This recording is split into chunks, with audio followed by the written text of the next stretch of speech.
sound of redemption. This is the way that we bring it down. Down, down, down. Down, down, down. Down, down, down.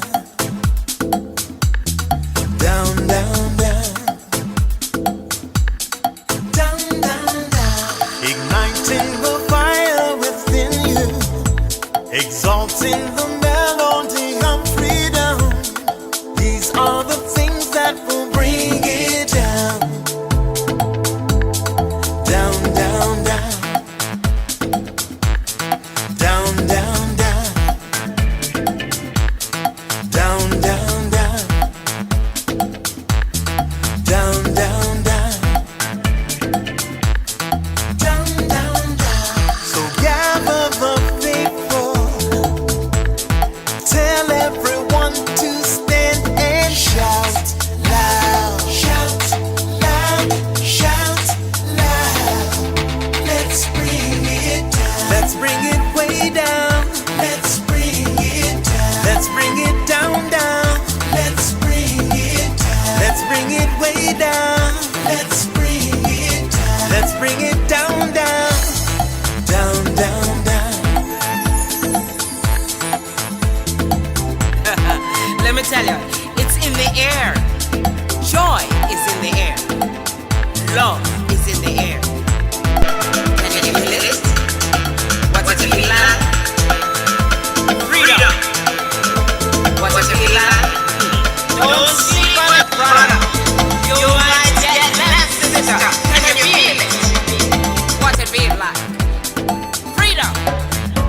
What's it feel like? Justice. No need to be counted, cause I am down.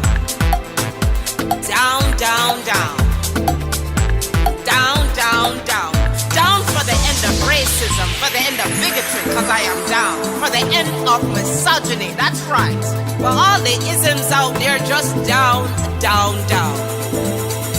Let's bring it down. Rise up, people.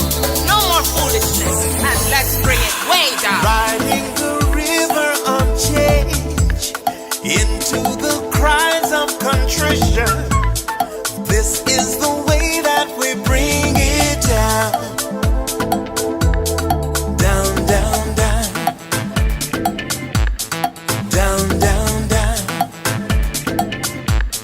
Down, down, down. Down, down, down. Down, down, down. We are the children of Eden, dancing and celebrating freedom. We are the ones that must bring it down. Down, down, down. Down, down, down. Down, down, down. Down, down, down. Down, down, down. So gather the faithful. Tell everyone to stand and shout loud. Shout loud. Shout loud. Let's bring it down. Let's bring it way down. Let's bring it down. Let's bring it down, down. Let's bring it down. Let's bring it way down. Let's bring it down. We've got to bring it down. Down. Stand up and shout. Stand up and shout. Rise together. Accountability starts now. The Eric Dawson Radio Show. Yeah. Rise up. Stand up, shouting loud. If you are not prepared to come to that table and to represent that voice, don't come. Because we don't need any more brown faces that don't want to be a brown voice. We don't need black faces that don't want to be a black voice. We don't need Muslims that don't want to be a Muslim voice. We don't need queers that don't want to be a queer voice. And if you're worried about being marginalized and stereotyped, please don't even show up.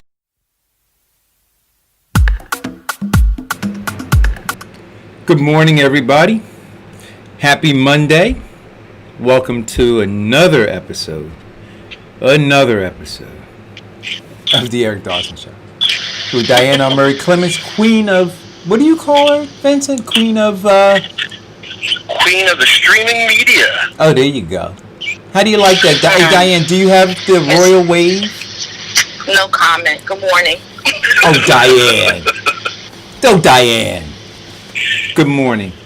And we got Vincent Squire, hailing from South Jersey, Camden County. How are you guys doing? How you holding up in this heat wave? Well, the air conditioner has not gone above 72 degrees in the house. My hat is crooked. Go ahead. I'm sorry. Oh, no, I was just going to say that electric bill is going to be murder. Wow. Hey, Diane, do you bathe in the air conditioning during this time, or is a fan sufficient for you? It doesn't. No air conditioning, but it doesn't bother me. The heat is fine with me. I watched the commercial yesterday, infomercial, and they had these infomercials about these hats that you could buy that keep your head cool. It's supposed to bring down the temperature like 30 degrees less than whatever the temperature outside is. Right. I thought that was cool. Well, I don't have that hat on. Maybe I should re-engineer my hat to do that. But it is hot. It's already getting hot again. Yeah. Yes, we're going to be in the 90s all this week, even with a thunderstorm in the mist. Today? Yeah. A thunderstorm today? No, thunderstorm Tuesday or Wednesday. Oh, okay. I was going to say, oh no, we have the farmer's market today. You're good for the day. All right. Hey, listen, man, I did all that baking, Vincent.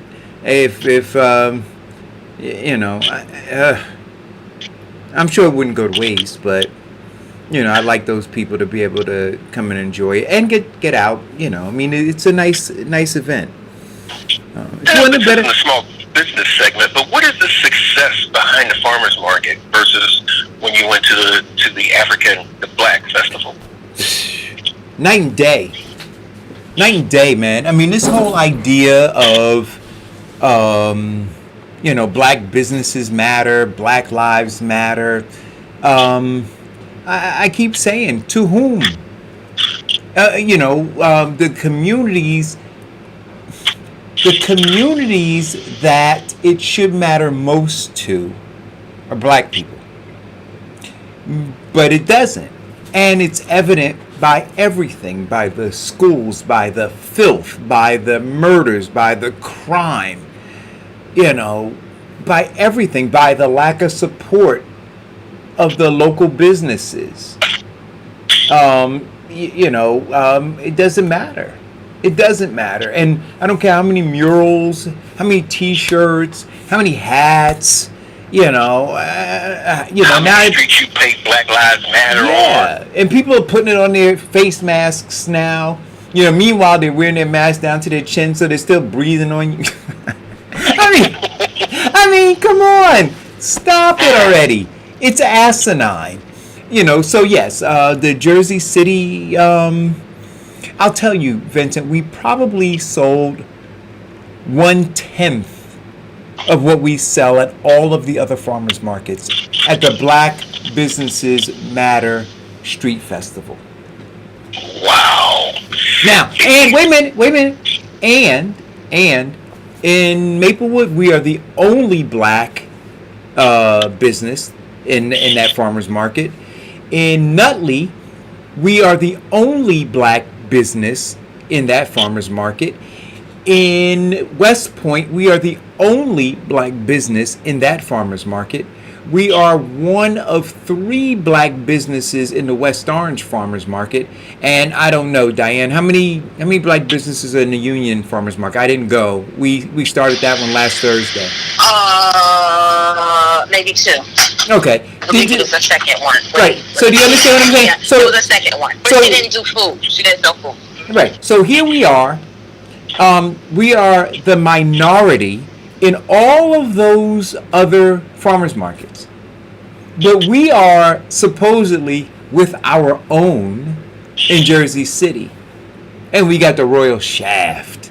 So, and so, look, I'm grateful for the people who did support us in Jersey City. But it does say to you that we, unlike the Virginia Slim commercial where it says, "You've come a long way, baby." No, we haven't. No, we haven't. Do you think that attributes to why we can't keep black businesses in the urban neighborhoods? Well, of course it does. So you get a business that says, you know what, I've heard the different excuses. Some of them are empty excuses. Some of them are reasons why, but we have to overcome them, right? So you'll have a poppy store right here, and then you'll have a store 2 blocks down that's owned by black folk. Black folk in that neighborhood will go to the poppy store. They'll go to the poppy store, and now here's the thing. In the poppy store, Poppy hires who? He didn't hire anybody from the community, from the neighborhood. If you supported the black-owned business, they typically, like when I was a kid, we used to have a store on the, depending upon where I lived, but when I was, say, in the 7th grade or so, you had Miss Mary's, which was on the corner of Chancellor and Leslie Street. And she hired neighborhood kids, and they had little coin in their pockets to do some things before they were enticed to hit the corners by the drug dealers. But prior to that, they had a little coin, and they had enough money to go, buy snacks, or go down, go on Chancellor Avenue to the Steak and Take, or go down to Aquarius, the ice cream place that used to be down there, and they had a little bit of money. And we supported her, and she in turn supported the community. That doesn't happen anymore, Vincent. And the argument, one of the arguments is, well, see, the poppy stores, they work together in terms of group purchasing, right? So they're able to source their their merchandise at lower prices and sell it to you at lower prices. I mean, higher than the grocery store, but lower than the black-owned business, because that guy or that woman, she's on her own, right? She's not a part of a network, or he's not part of a network purchasing whatever they purchase. So their stuff may be 10 cents higher than Poppy.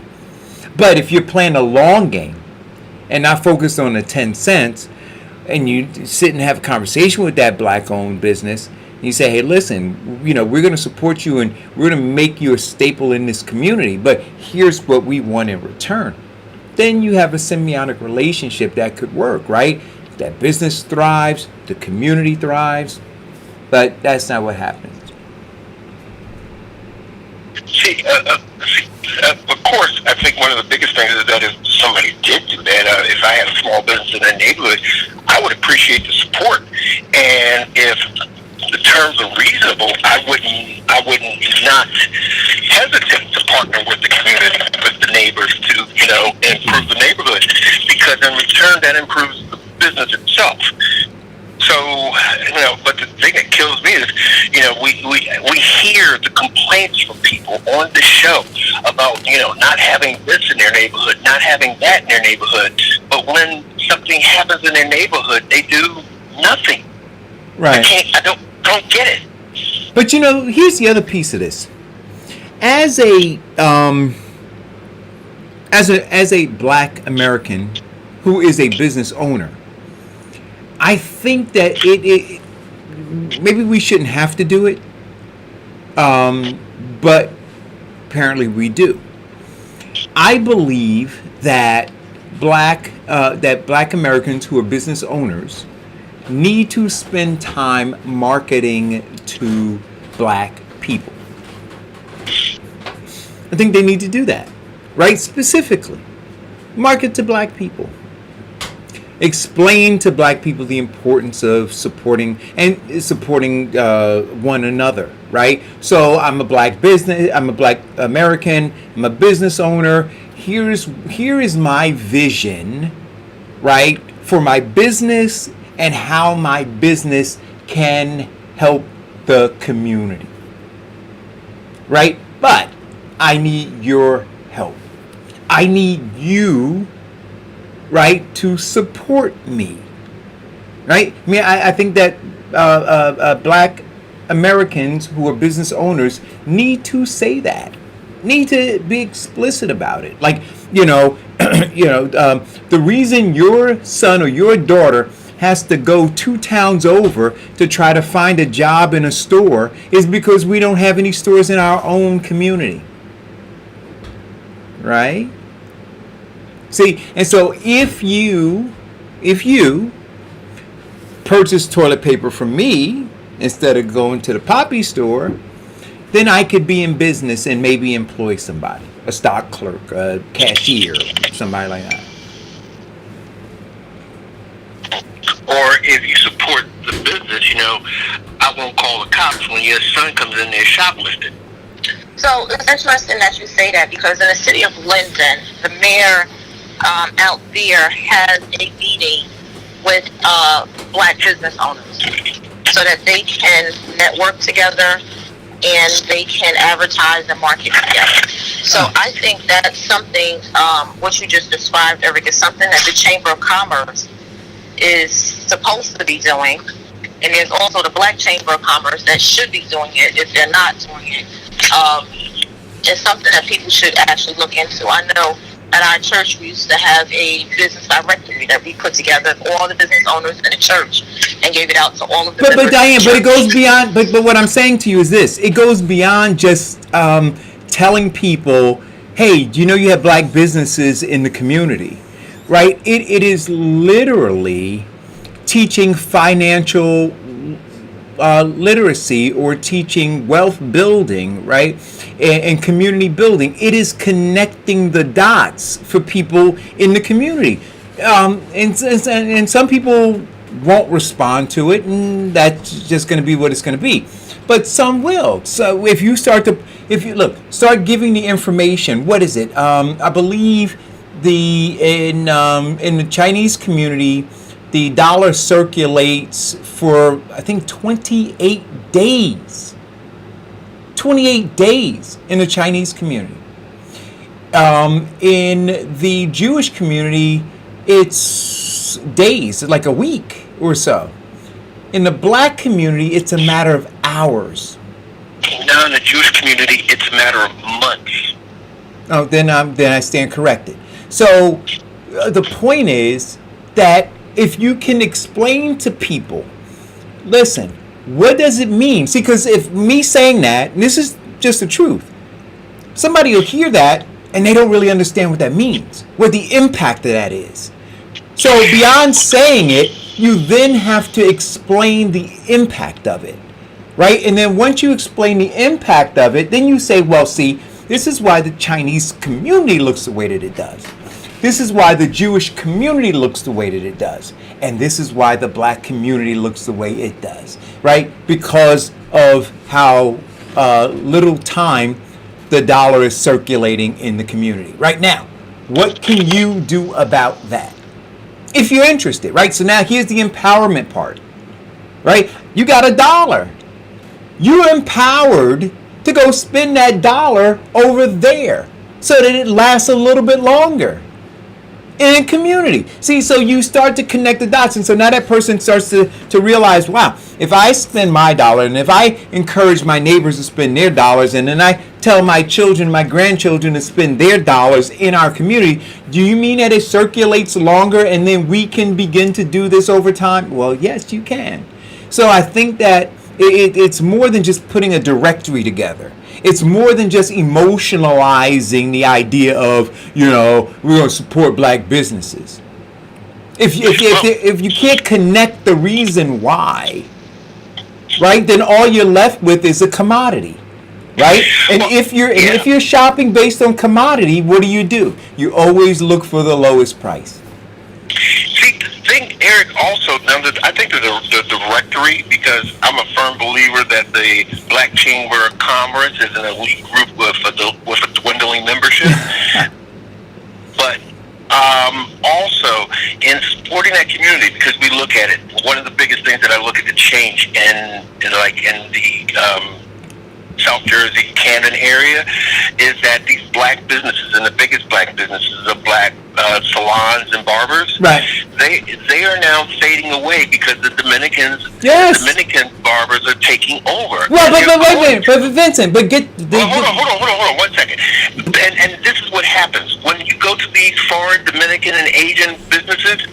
They don't circulate that money back into the community. They circulate your money in their community. Right. But what I'm saying to you is this, and the reason the Dominican businesses are able to come in is because we look at it as a commodity. What do we say? What do the women say? Oh, I get my hair done cheaper at the Dominican spot, right?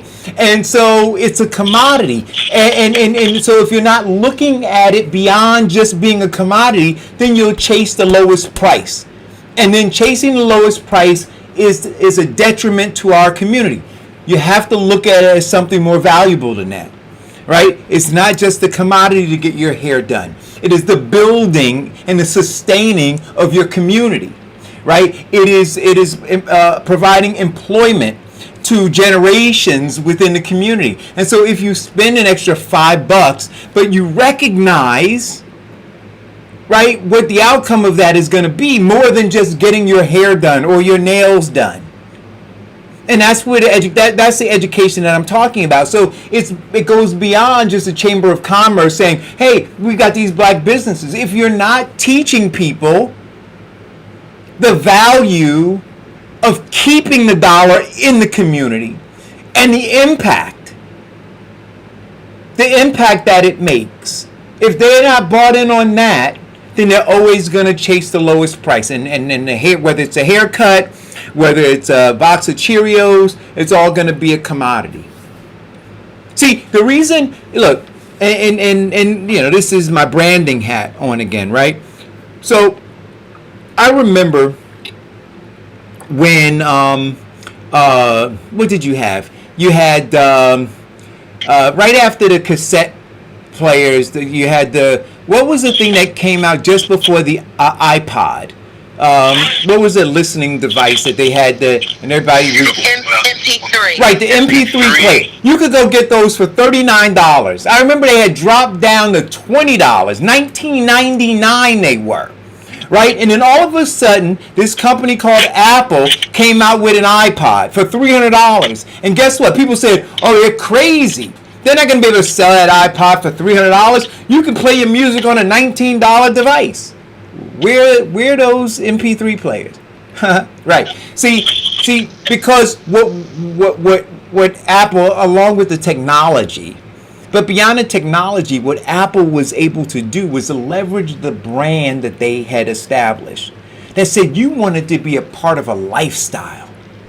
Right? And you didn't care how much you were going to pay to be a part of the lifestyle. So these same people who say, wow, you know, I'm going to go to the Dominican spot because I can get my hair done for $5 cheaper.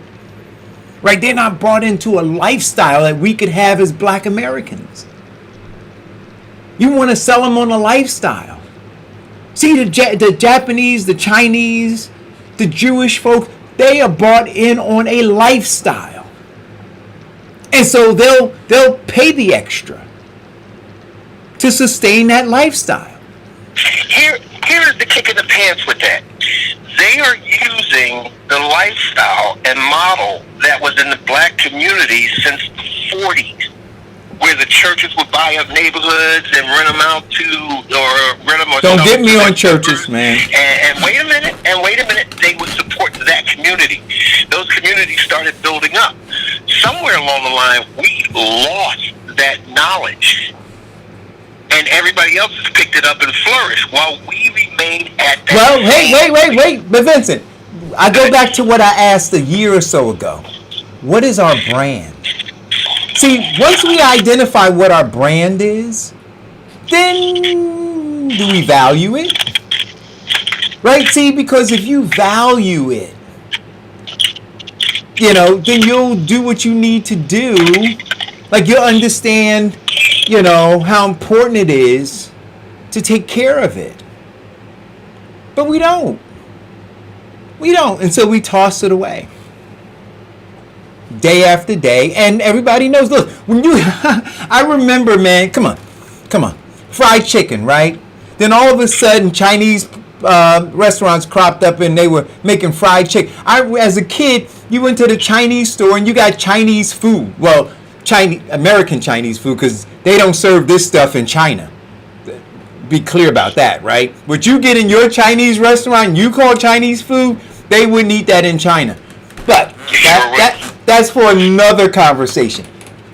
But they are competing with black folk and winning, making fried chicken. That's right. Come on, what are we talking about? For $1. Right, what are we talking about? So we run, but this is what I'm saying. And same people say Black Lives Matter, then go in the Chinese place and get their 4 chicken wings and French fries. And walk past the black-owned businesses. But Black Lives Matter, come on, stop it. Stop it. Now listen, I'm gonna say like Mr. Chang said, and I'll share the article again. And so don't misconstrue what I'm saying. I don't dislike those other people. I just love black Americans. See, I don't dislike them. I just love black Americans.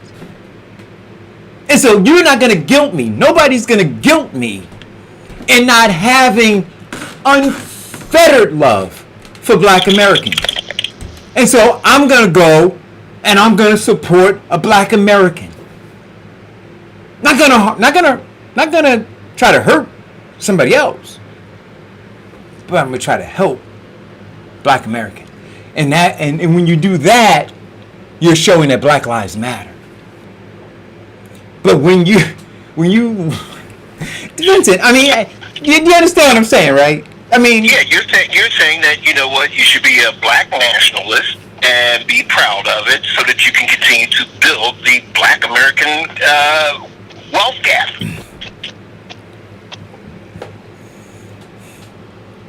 Or am I getting that incorrect? No, you have it pretty down. But you know what? See, when black people start talking like this, they radicalize you. Something wrong with you. You angry black man. Oh, you prejudiced, you racist, you this. They start throwing all kinds of things at you. Right? But I posted, what did I post on my page? Oh, and this Sunday, Farrakhan thought it was yesterday. This coming Sunday, 7 a.m., 400 Bloy Street, the bakery. 7 a.m. I got to work out the food. I haven't figured that out yet. But maybe we just have some. Maybe find a black-owned place that can give me something simple, right? I'm not necessarily trying to feed people, but I think that being able to break some bread is important. But we're gonna get together for 90 minutes, right? Hour and a half, right? So, but there was a point that I was making to that led me to black talk. Nationalism. Oh yeah, when I posted that and I said I wanted black men to come, some white guy comes into the thread and says, "What if I said that in South Orange and I said that we were going to have an all-white meeting?" I said, "Guess what, buddy? You do." Come on now, stay with me. You already do. You already do. It's kind of like when you had BET, right? Black Entertainment. They said, "Oh, what if we had just a white network?" Well, go turn the TV on. What do you see? You just don't call it that. You don't have to, right? Just like you don't have to say white lives matter, because you're not getting the cop putting a knee in your neck. You understand what I'm saying? I mean, so just like when we finally stepped to Black Lives Matter, they said, "Oh, well, blue lives matter, this lives matter, all lives matter." They said, try to dilute it. Because if you say Black Lives Matter, if you dare care About black people, something's wrong with you. You're radical. You're angry. You're a nationalist, and we need to get the FBI to investigate you. I hope they don't come investigate me. But you know what? I don't that care. would be a hot mess. It would be. Well, they wouldn't find what I got. What I got. I got holes in my socks. That's what they'll find out. I got holes in my socks. And I only got one color sock. Black. Gold toe. Somebody will spin that and say that you are such a black nationalist that you don't even wear. I don't even wear white socks, damn it. Well, what can I say? Yesterday, they opened the first in a long time drive-through movie theater, black-owned. They had over 300 carloads of people that came from Newark and beyond at their pop-up drive-in theater. And they showed the movie Mercy. Where was it? I know it was in Newark, but where in Newark? Oh, yesterday. It was, I'll tell you in 1 second. It was, does it say where it's at? Oh, the site was the former Newark Bears stadium, 54 Bridge Street. Oh, okay. Mm-hmm. You know what? I used to, Newark used to have a drive-in theater. Yeah. And I hated it. Down in, Diane, I hated it. I hated it. I hated it. I remember I went to go see Superfly in yeah. My parents took me to see Superfly, and I saw some other stuff there. But do you remember they used to have the thing? It was like it was almost like a pinwheel, and you lit it, and it was supposed to keep the mosquitoes away. No. And you hung it on the outside of your window, and that smell, I can still remember what that smell smells like. But mosquito bites, claustrophobia, people farting in the car. I mean, can I keep going? Do you want me to keep going? And then you're just sitting there. You can't move. You can't stretch. You literally are just in that seat. And then they played like 2 movies. And then you had the previews and all that. It was too much. Too much. Well, if the farting in the car was a problem, that was something you had to take up with your siblings and your daddy. Right, but I was too young to. What was I gonna do? Who was I gonna complain to? I liked it. I didn't like it. And then when I got older, my mom used to pack sandwiches and chicken and drinks and all that kind of snacks and stuff. Oh, it was the best. I don't even think as a kid, I don't think I watched the movie. I think I ate snacks and stuff like that. No, I didn't. And then when my kids got older, we would vacation upstate New York, up in the Catskills, and I think it's Greenville, New York. They have a drive-in, and I took the kids there because I forgot about my bad experiences as a kid, and I figured I'd try to share something with them. And then we're out there, man, and and then right after the first mosquito bite, I got flashbacks. It was like I was in Nam. It's like, get me out of here. I did not like it. So if you're in the car, is the car not still running and the windows up? No, Diane, back then there was no air conditioning when I was a kid. Okay.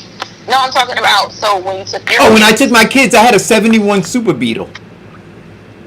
I don't know what that is, but okay. Wait a minute, Diane, you don't know what a punch buggy is? Yeah, I know the punch bug. Also a Volkswagen Beetle. Yeah, I had a 71. Beetle had the longer, bigger room in the back for the seat. Yeah, I had a 71 convertible, and so I thought that it would be really cool, right? I was up in the Catskills or in Greenville, I think that was the town, and I thought it would be really cool to roll up into the drive-in with my convertible Beetle. And the mosquitoes thought that it was pretty cool too. so not a good look, Diane. Free lunch. Free lunch, man, and dinner. Unfortunately, you didn't have a good time, but there were tons of people who enjoyed the experience. Down at the drive-thru movie theater. So well, good. I don't know what to tell you. Yeah. So who knows? The tickets were $12 per person, which they bought online. So hopefully they'll be bringing it back again, and they'll be popping it up again. So we'll see. Which is probably the last event that they've had, or most recent event that they've had at the stadium, since they put all that money into the stadium and didn't do anything with the stadium, because that local, baseball team just kind of went under. Yeah. Well, kudos to them for doing that, and I'm glad they had a good time. What was the movie they saw? Mercy. Mercy. Mm-hmm. Okay. With Michael B. Johnson. Michael B. What is his name? Yeah, that Michael. Oh, that's terrible. Jordan. Michael B. Jordan. Yeah. Michael B. Jordan. Yes. Terrible. I don't know his name. This one I didn't tell you about before, but I think this is a good one. Riel Berman, who is a reality star's daughter.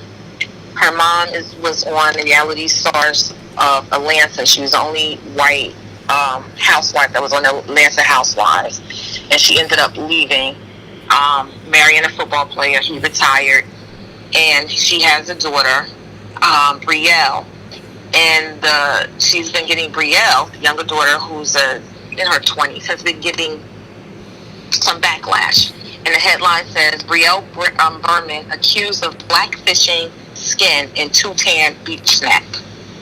So, blackfishing refers to a person who alters their appearance in order to present themselves as black. So, like Rachel Dolezal, she was blackfishing. That's the difference with Rachel. She pretended to be black. No, no, don't do it. She didn't pretend to be. No, she didn't change her name. No, Diane. She didn't change her hair texture. Diane. She didn't say that she had black hair. Diane. Listen, I'm very sensitive about this issue. I'm letting you know. Rachel Dolezal, she identified as black. That's different than pretending to be black. See, what is pretend? Well, see, when you identify... What's the definition of pretending? Identifying and simulating a culture or race in which you were not ethnically born into. Right, and that's not pretending. That's not pretending. To speak and act as to make it appear that something is the case when in fact it is not. No. That is the definition of to pretend. No, she said, I identify as black. I can identify as a puppy, but I'm still not a puppy. Diane. Eric. We're going to leave this alone. Look, I said, go ahead, sister. You want to be black? You want to identify with this? You want all of this? You want all these worries and concerns? You want all these worries and concerns? Yeah, see, the issue with pretending to be black is that at any given time, when it starts to get a little too much for them, they can go back and be white. Those of us who are born into this nationality, therefore, do not have that option. Oh, wait a minute. It's like when you were a kid, right? And playtime is over. Basically. When it's over, I don't want. Wait, Diane. You said I don't want to play this game anymore. I'm not winning. This is not fun anymore. Exactly. Yeah, she can pretend that she's black all she wants until a cop pulls her over and her child and slams them both on the ground and cuffs them until a squad car comes and picks them up and waits. Why do you always have to go so far to the left? Yeah, I mean, next thing you know, he's going to be talking about getting, getting the Abner Louima treatment, right? That doesn't always have to get to that. Sometimes it does, really? But Well, I'm more into people assimilating and being who you are. Like you see, especially in the music industry and especially the rap culture, where you have so many white people who are pretending to be black. That really insults me. Ice, baby. Dum dum dum dum dum dum. Ice, okay. Ice. Thank you. And if you ever spoke to Justin Timberlake, you swear that he was a black man. And Robin Thicke. Yes, and they're making money off of the black dollar. In which Wait a minute, who was the black other guy singer went- that I swore was black until I actually saw him? Was it something Clapton? Eric Clapton? Was it him? Oh gosh, who was the? He had like such a soulful voice, and I remember as a kid I was like, just like that guy's I think got. it was Eric Clapton, because wasn't he a part of a group before he was I don't know, but then I saw him. I was like, that's him. Yeah. No, I don't think he was. I think that's the same as what was it? The white bands, the white American white. What was that band Oh, called? the Average White Band. Yeah. Oh, Diane, do you know my cousin, Rocky, Roscoe Bryant, used to be the drummer for the Average White Band. Yeah, Really? yeah. I took a picture. What happened to them? What happened to the group? No, they're still around. I took a picture with them when my cousin passed away in September. Yeah. You did. So I remember. Remember that picture I took? That was all of them. They had all come to support him. He's no longer with them. He's not working now. He was with the Tina Turner on Broadway, and Yes. now since they're not doing that, yeah. Yeah, that sucks. It does Oh, suck. so he was the drummer in Tina Turner? Yeah. I saw him then. Yeah. I saw that too. That was Really? great. Yeah. Really? Vincent, you saw it? What was the date that you saw it, Vincent? Oh, that was last year. I saw Tina Turner. I didn't see it. My mother and everybody else went to go see No. it. Let me clarify. I saw the Tina Turner Broadway. Not Tina Turner. No, not Tina Turner. I haven't seen Tina Turner since the 80s when I was in Europe.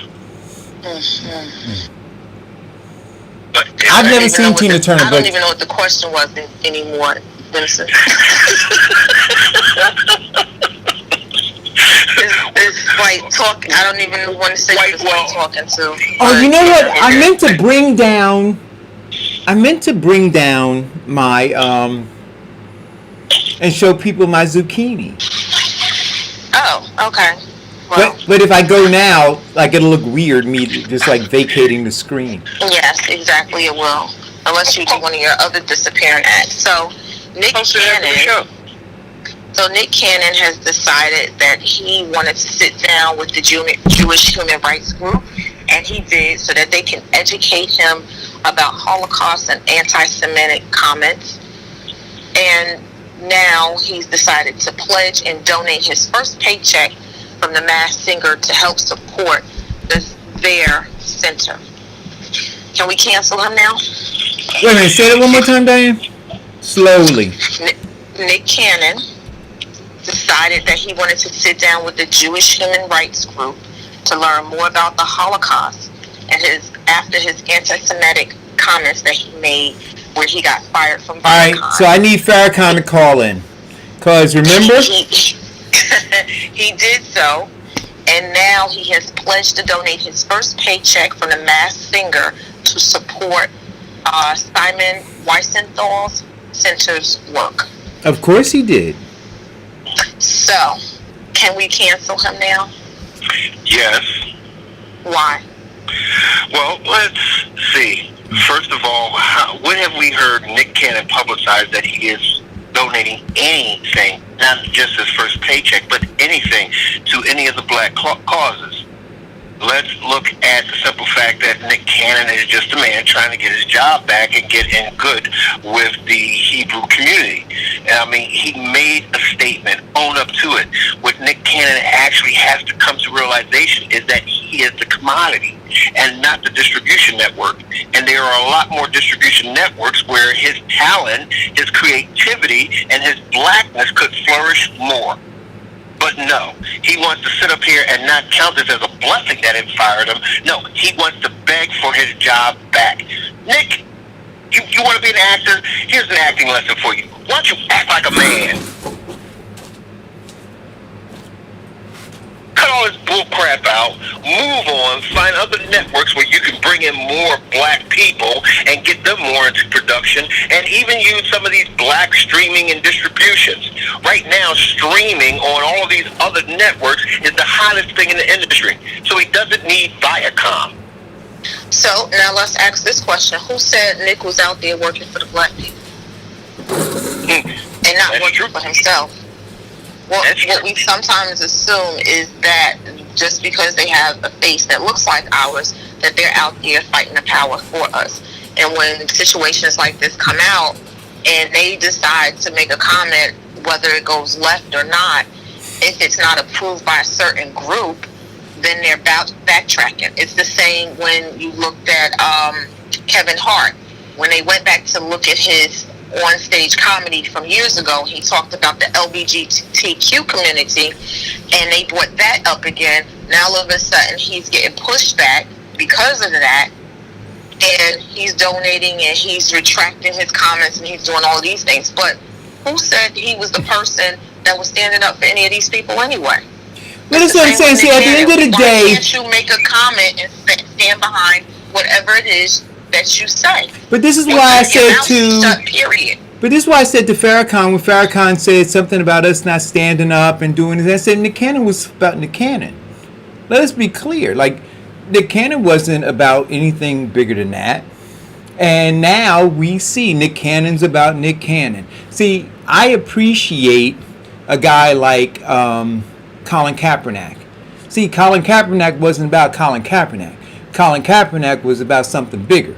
And that's why when they came to him, tried to break his will, break his spirit, Colin Kaepernick didn't make an apology. Colin Kaepernick didn't go kiss up to somebody. Colin Kaepernick said, I'm standing on principle. So my thing is, come on, Nick, where are you? Are you standing on principle? Did you believe what you said? Is it true? You said it was true then. Is it true? And if it is, then stand on it. I mean, I don't know that he was...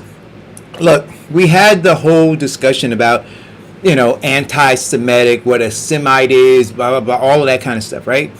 And if you have that reasonable conversation, you realize that Nick Cannon didn't say anything that was offensive. Well, it was offensive to them because... He said that he was the original. That's right. That's right. Now, did he lie? So, anyway, Diane, I did my hocus pocus thing because I needed to go and get my my zucchini because I'm so very proud of it. So I'm gonna. Can you guys see this? Can you guys see this? So this came out of. Can you see it on screen, Vincent? I'm holding it up now. Yeah. Dude, look at this thing. I was gonna let it keep growing, but Diane said I should pick it. So I hope. Diane was right. Huh? Before some rodent got it. But listen. Groundhog. No, groundhog. Diane, something's digging up my potato. A groundhog. So what you have to do to protect your potatoes? I'm gonna go get Bill Murray. You can. It could be the squirrel, but most likely it's groundhogs. So you can put forks in there, plastic forks, and kind of angle them out to keep them from going in. Or you can just put a fence around it, like a garden fence. They have the metal ones and they have the plastic ones to keep them from going in. I don't want to eat this. Okay, well, give it to me. I'll eat it.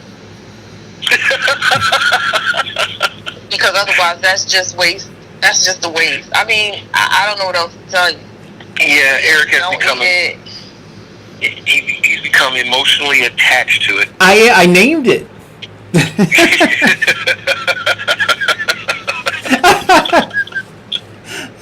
And then all of my tomatoes... Diane, all of my tomatoes have names too. Really? That's too much. I'm not doing it. You know what their names are? From wanting to eat them. That's why. My tomatoes are Eric, just like George Foreman named all his kids George. Yeah, George, yeah. So I got Eric, Erica, Eric the second, Eric the third, Erica the fourth. God, that's too much. Yeah. Yeah, no. Anyway, guys, this is my zucchini. You did a good job. Let me see it one more time. Put it up again. Look. Waving it around. Can we just see it? Okay. See it? In the feed, yes. Yes. In the feed, Will Hathaway talks about the drive-through theaters. Right. He said that Murphy should buy back all of the bring back. I don't think he means buy them back. Maybe he means bring back all of the. Well, Murphy has the money to buy them.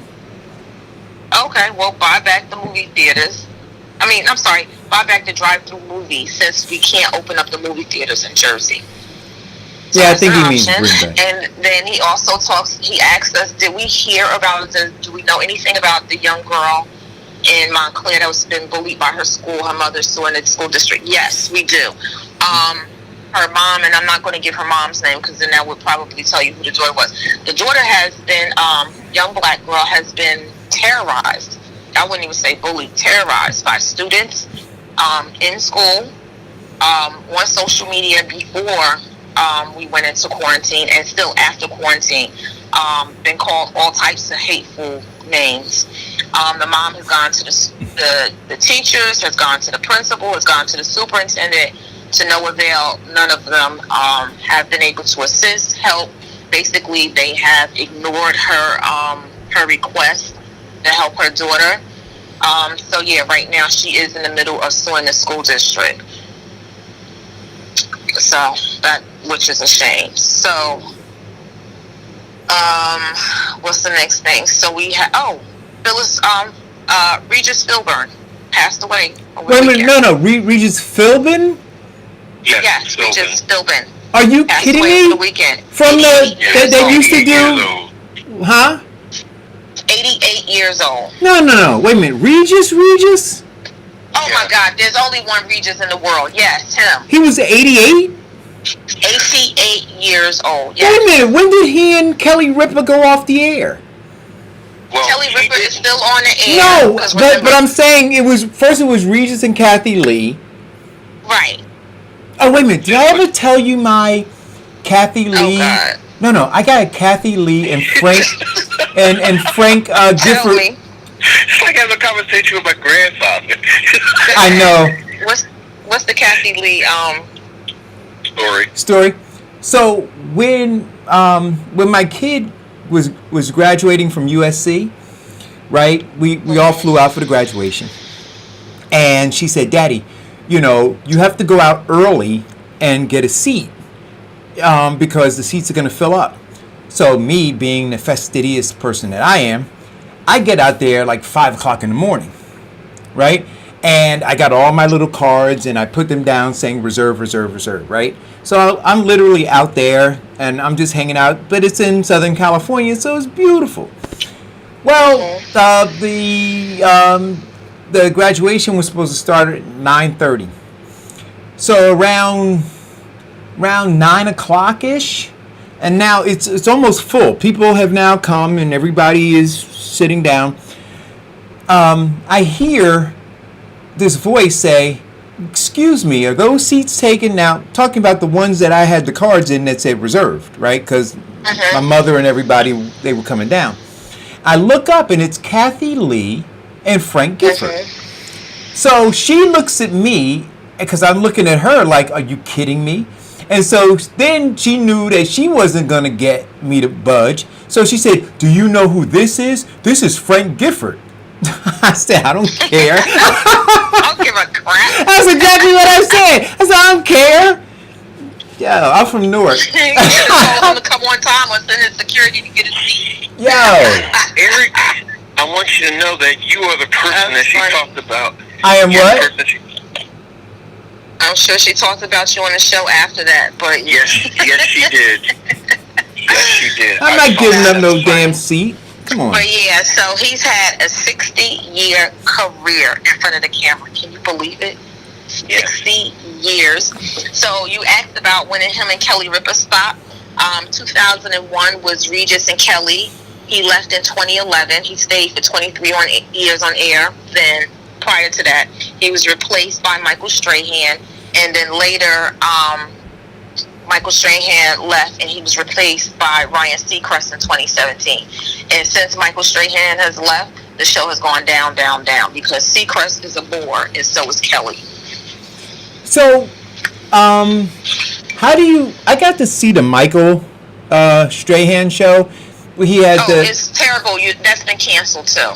No, but remember the woman, the white woman that he was doing it with, his co-host. She was horrible, right? And then she went on pregnancy leave or whatever you call it, and then maternity leave, and thank you. And then the black girl filled in, right? And then they had a little vibe going, and I said to myself, "Oh shoot, that other woman's out of a job." No. Keke Palmer. They brought on because they needed somebody young to reel in the younger viewers. It didn't really help. Keke Palmer actually was. Well, but when they first brought her on, they brought her on because the other woman went on maternity leave. Right. But Keke Palmer was coming in to stay, so she wasn't coming to replace. She was coming in as a third wheel, I guess you would say it that way. But yeah, no, Keke Palmer was good. That white girl, oh God, what was it? Sarah. Her name? Yeah, she was the worst. She was dry. She had no personality. She didn't have personality before she was on that show. But that's it. That's what it was. But yeah. So Regis Philbin, he underwent. He's had a lot of Philbin. I'm sorry. He's had a lot of health issues. He's had hip replacements. He's had triple bypass, angioplasty. He's had a lot of stuff. So he lived a long life. He lives a good life. I think he did the angioplasty on the show. I don't know. Yeah, he did that on the show. He that's when they put the balloon in the extended. Yeah. Mm-hmm. Yep. Okay, well he's gone. And with Congressman John Connors, they're doing a 6-day service for him. Today is day 3 of the service. Right now he's in Alabama, I believe. In Alabama, then he'll be moving on to Atlanta, and then his final resting place will be in D.C. Arlington. So, that's that. Yeah, I got nothing to say about that. What'd you say, Eric? I'm not going to open my mouth about that. Well, everybody's played their part. Everybody plays a role. And everybody, look, people stay in places because people allow them to be there. Yeah, you say everybody plays their part, but the title of the song is "Everybody Plays a Fool." Or you can be mad for people for leaving them there. Yeah. It's a 50-50 toss-up.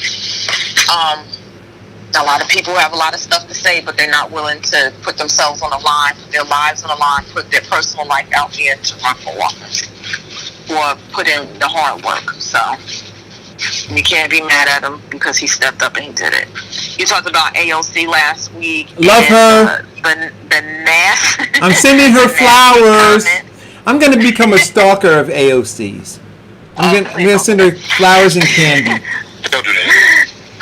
The Representative Ted Yoho, who made those disgusting comments about her, right, had to resign from his board of Christian organization following the incident.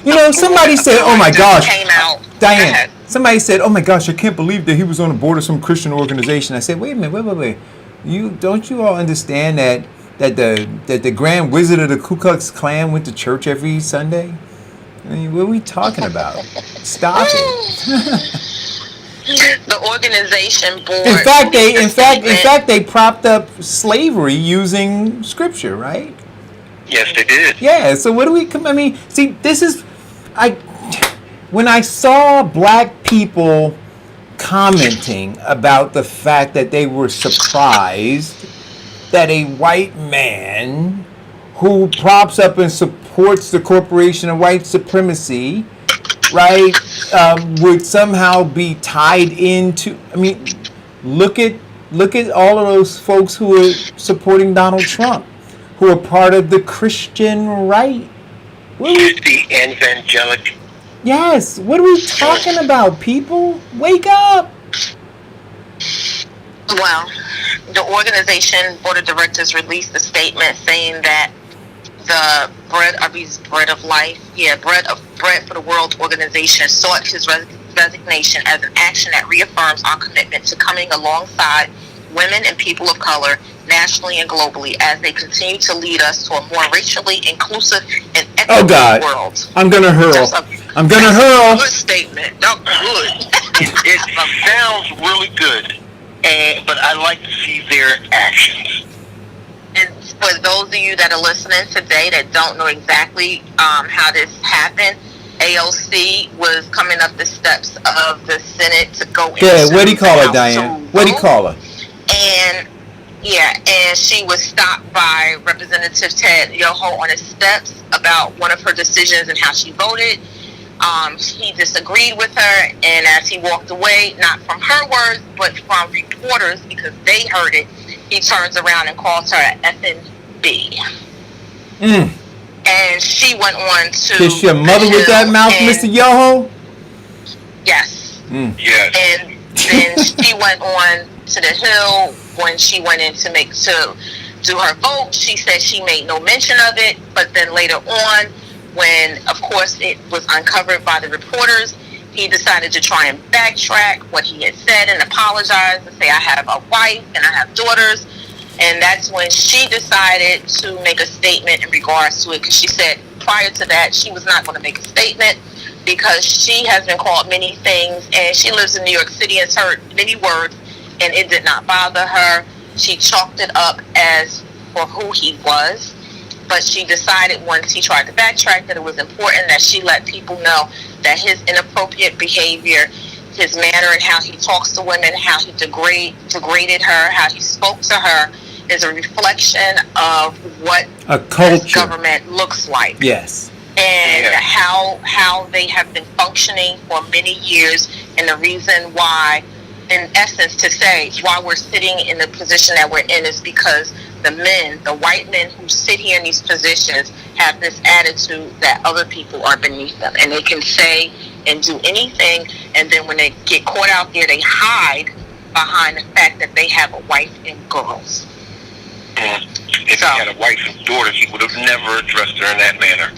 And daughter, because he doesn't want. And she said, in fact, I'm glad that she decided. I'm glad that the press pressed her to come forward with it, because she put him on full blast. And the most important thing that she said, listen, you got a wife and daughter. I have a father. If my father would have heard what you said to me, he would have done something to you. And He would have whooped that ass. Say what I'm it. talking about. Exactly. We have to start. This is the point in time in our society that we need to stop giving people a pass. We need to address these things when they do it, because they becoming so emboldened now. Wait a minute. You know what? That's my new shirt. Don't give him a pass. Just whoop that ass. Well, like AO stated, You like that one, Vincent? Yo, there we go. Stop giving him a pass. Just whoop that ass. There we go. well, like AOC stated, it is a culture. It is a culture of lack of impunity, of acceptance, of violence and violent language against women, and an entire structure of power that supports it. Yeah. And I think there are a few people out there that will speak against and speak out loud about these impurities, and there will be tons of people who will stay silent because you see it in your local communities all the time. Yes. There was a post that I put up yesterday. So wait a minute. I want to ask this question, Okay, right? go ahead. So Yoho is what? Democrat, Republican? I'm gonna go back and I'm gonna tell you 1 second. He's a Republican. Okay. Republicans. So my question is, now I know some Republicans And have, he represents Florida, so you know. but I know some Republicans have come out, spoken out against him. See, I think that we have to be more sophisticated in our thinking about this, right? So it's not, and which is what she said. She said, here's the problem. Representative Yoho wasn't by himself.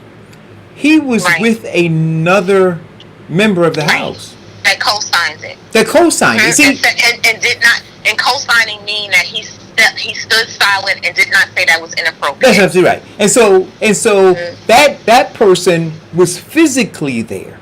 How many Right. others are there in spirit, right? And Exactly. so we have to look at this and say, well, see, Mr. Yoho wouldn't be able to do what he did, right, and feel comfortable in his skin doing it because he didn't really give what they call a full-throated apology, right? In fact, he said something like, I think he said almost like, I'm not going to apologize for my emotion or for my passion. That's what he said. I'm not going to apologize for my passion, God damn it. See, I was passionate. So when I called her a bitch, I was passionate. And for that, I will not apologize.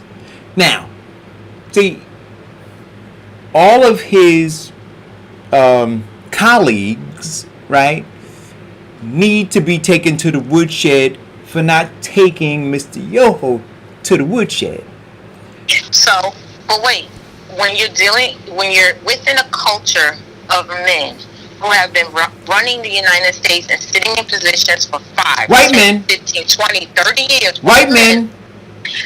They are a part of a culture, the old boys club, as other people would call it. White men. And they will not call out each other unless it will directly affect them and their constituents. Well, that's what I'm talking about. The same reason why they did not call out the president when he was talking about, and you heard him talking about grabbing coochies. Grabbing the pee. They won't. Look, Vincent. Stop. See, Diane, but you already know Vincent. So when you started down this path, a culture. See, it's a culture. We don't stop it. If you don't stop it, it will continue. That's right. That's what I was going to say. Vincent is a part of a culture. oh, And he has not learned to do better because we've had this conversation before. Derogatory, sexist statement. This ain't the first time. Oh, here we go. Well, listen. And that's what the Republicans say. Oh, here we go. Okay. But Vincent didn't do it. Wait a minute. I'm coming to his defense today. He just said by the P. That's all he said. I am going to acknowledge the fact that I am going to acknowledge the fact that saying the P is insulting and inflammatory to some people. And an initial, and just saying the initial versus saying the actual word quoted by the president. But I also want to acknowledge the fact that I am not a member of the He-Man Woman's Hater Club.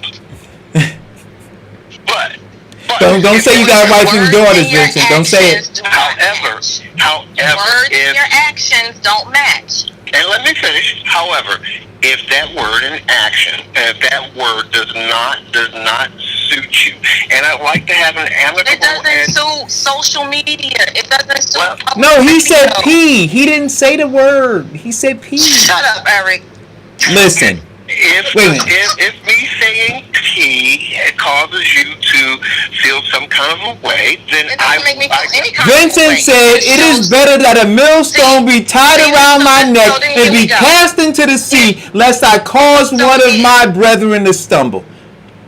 So here is a perfect example of you don't acknowledge, you won't accept it, and you can't apologize because when you do that, I'd like to, but you won't let me. In order to do that, you have to continue to repeat what you say is inappropriate. Okay. That makes no sense. So now I'm not apologizing in the manner in which makes you feel accepting of the apology? Absolutely not. Okay, then can I finish? Now, if saying the P is offensive and hurtful for anyone, I apologize. And I will make it my point to never say P again. There we go. All right. So now he's got to remove that from the alphabet. LMNOQRSTUVWXYZ. HIJKLMNOQRS. There you go. There you go. Hey, Vincent, good luck with your grandkids. Well, until somebody tells me that I'm saying wee and that's offensive, then I have to take that from my vocabulary. So, what else we got going? Culture of impurity. That's all I have to say. It's a culture that you may have. So laugh about it, but it's a culture. It is a culture. It is. You know what? But then, at some point in time, I know you're done, but I'm still talking. But I don't know why, because we're done talking about it. Now we're moving on to the next thing. Because I think that's where we need to be moving now, is to the next thing. Because what you're trying to do is to reiterate what you just said. No, I'm not. I'm not reiterating. I don't want to hear it. So let's move on to the next thing. What about my zucchini? Go ahead. I don't know what you was drinking last night or this morning, Eric, but you on a high. You know, He's enjoying it. I'm having a great. Eric? You know what? I got energy today. I know. You know, and it feels good. Okay. I feel good. So good. So good.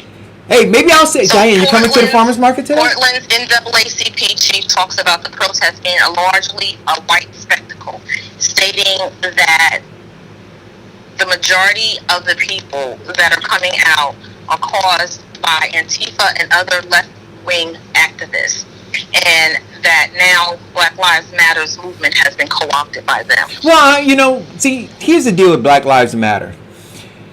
They got a great logo. They coined a great phrase, right? Beautiful T-shirts and banners and all that kind of stuff. But they have no mission. They've got no focus, right? And so, yeah, they will be co-opted over and over and over and over again, because you know, it's a saying. That's it. It's nothing more than a saying. And they've been marginalized in that way. I don't know that they have, you know, from the first time they hit the scene, whether or not they were able to garner any economic power, right, to be able to do anything meaningful. See, Black Lives Matter.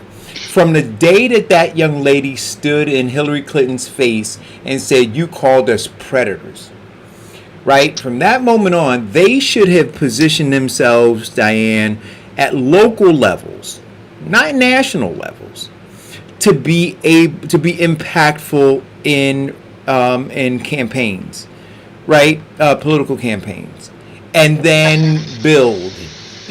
But they didn't do that, so I don't know what they're doing.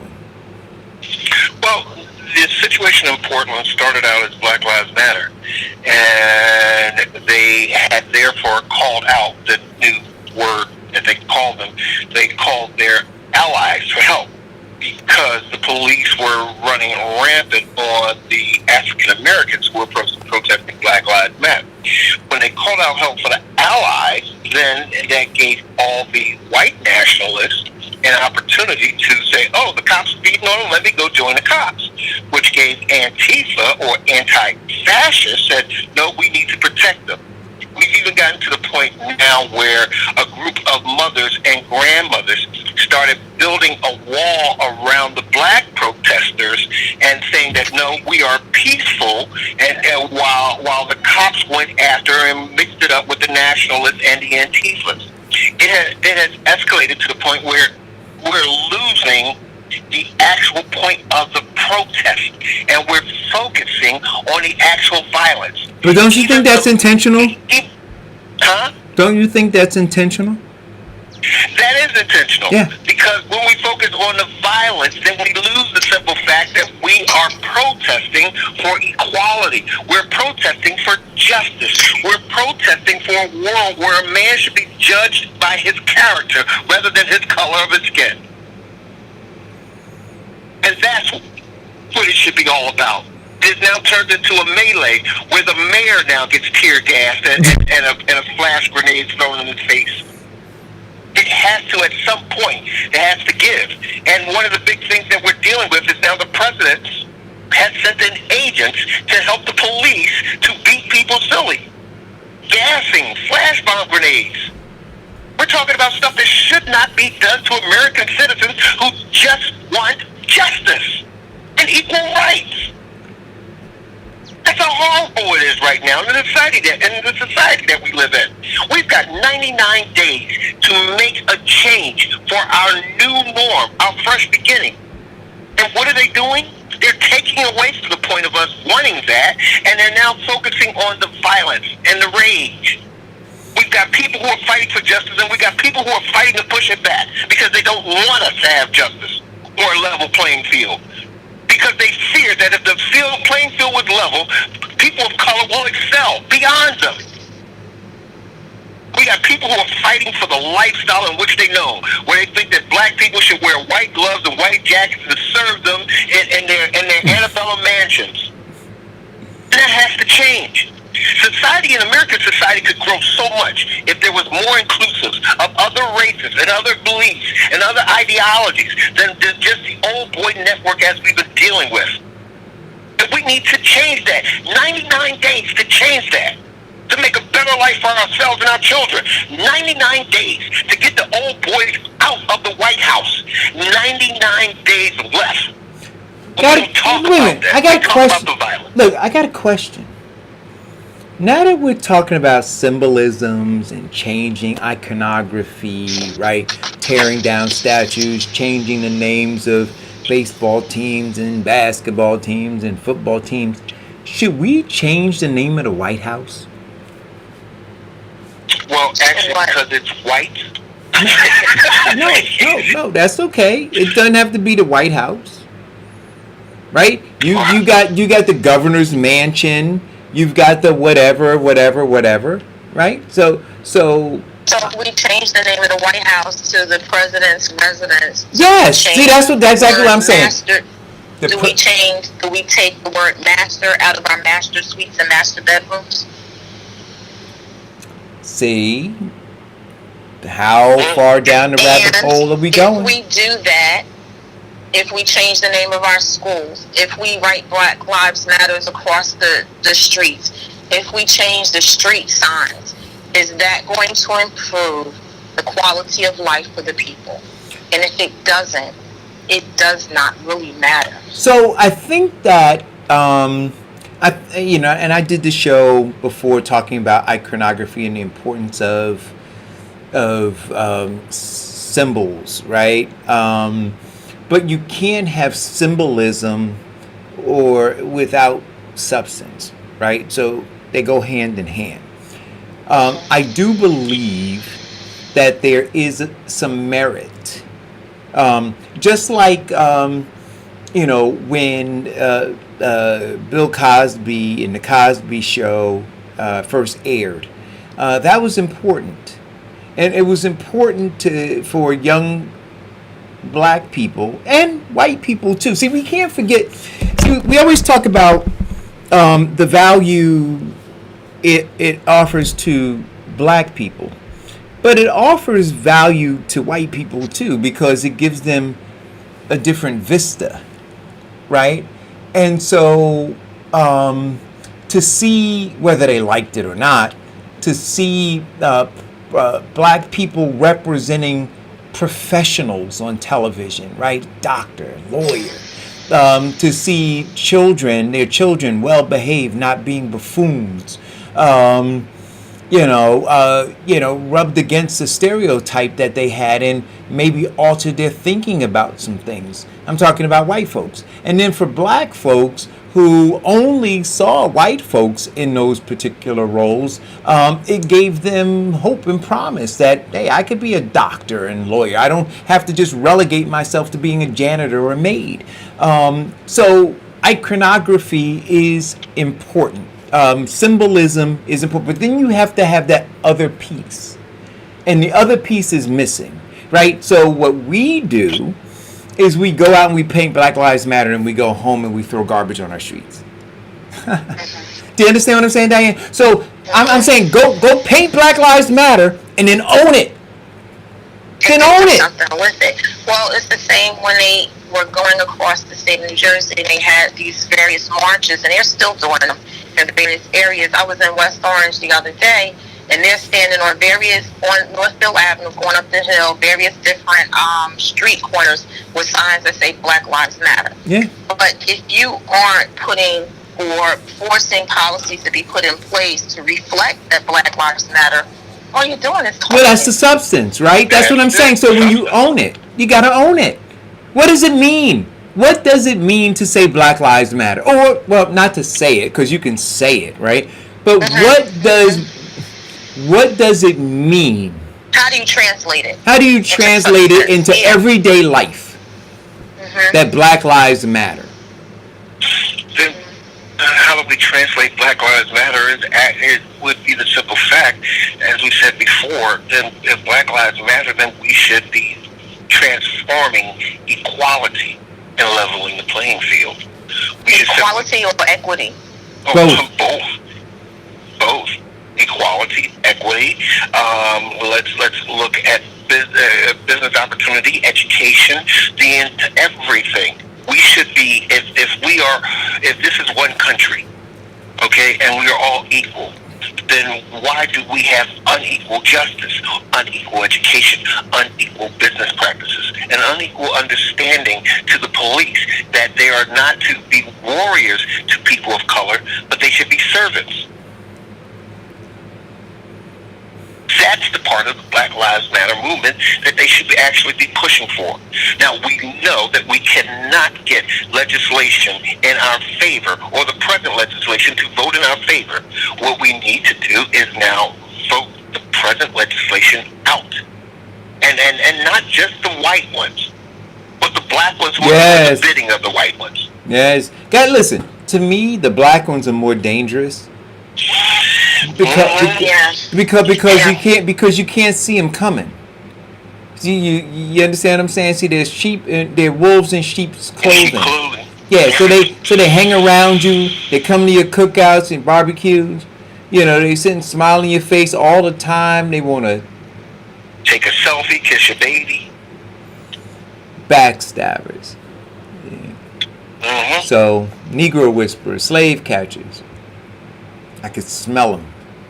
Exactly, and they need to go as well. Yeah, they do. If like I said before, we're now at the threshold of defining and developing our new norm, because society has changed as we have known it.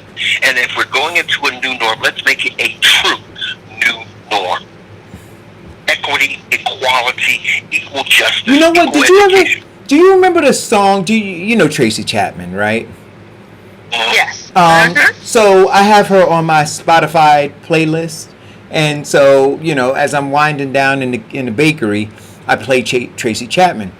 Do you remember the song "Start All Over"?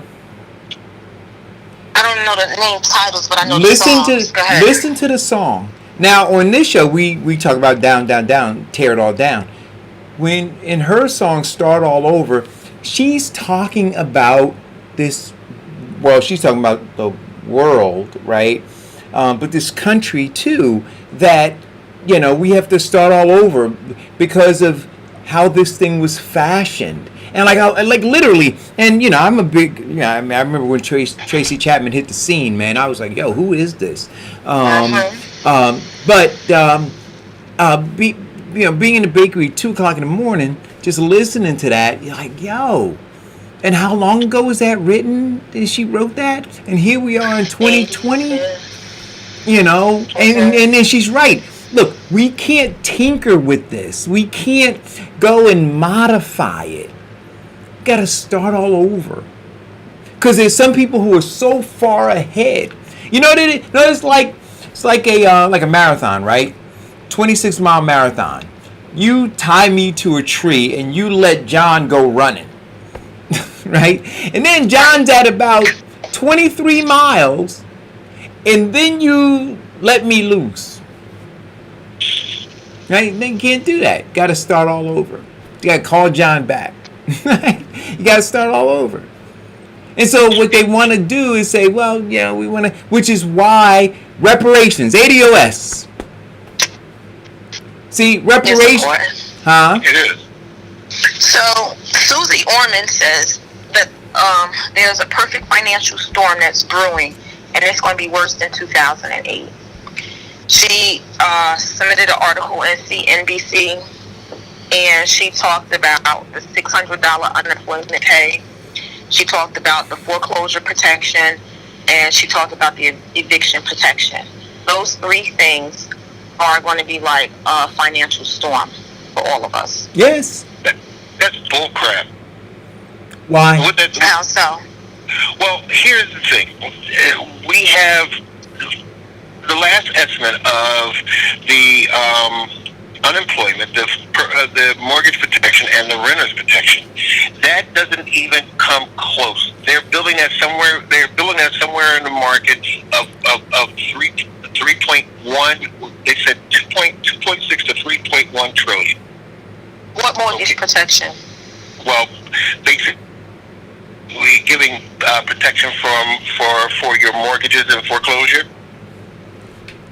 What protection is that? Because the only protection that they have for foreclosures is that they wouldn't move forward on foreclosures. They had a moratorium since the right? courts were closed, and courts are open, and they've been starting their foreclosure process. Right. Well, she's talking about when they're now looking at drafting a bill for mortgage protection, eviction protection, mortgage protection and renter protection to protect the landlords, the property people who have property, and people who rent. Because now that the courts are opening, and they said that it's brewing. Well, one is that foreclosure is brewing a financial storm because they're foreclosing and people are not fully back to work. The other thing is that the renters protection, because people still there was the last case of 1.7 million people filing for the first time in unemployment. So that is brewing the storm. So they were talking about legislation because they've given all that money to large corporations. Why don't they give the money to the landlords, to the owners, or the financial institutions holding the mortgage to give amnesty for these people who are suffering? So why is it what she said not true?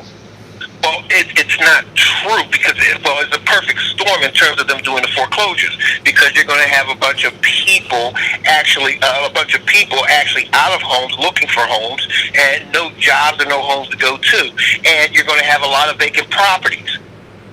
That part is very much true, and the failure of the real estate and the crash of the real estate in 2008 was huge, a huge part of the crash of our financial or our GDP and our financial gain, and part of the mortgage company crash. But that part of that crash was due to greed, inflated mortgages, predatory lending, and pricing people way above what they could afford. Now the situation is built upon the simple fact that not that they can't afford it because it was overpriced, they can't afford it because they cannot work. So she's looking at the protection of the crash because of greed versus the crash because of need. People have a need now and cannot pay.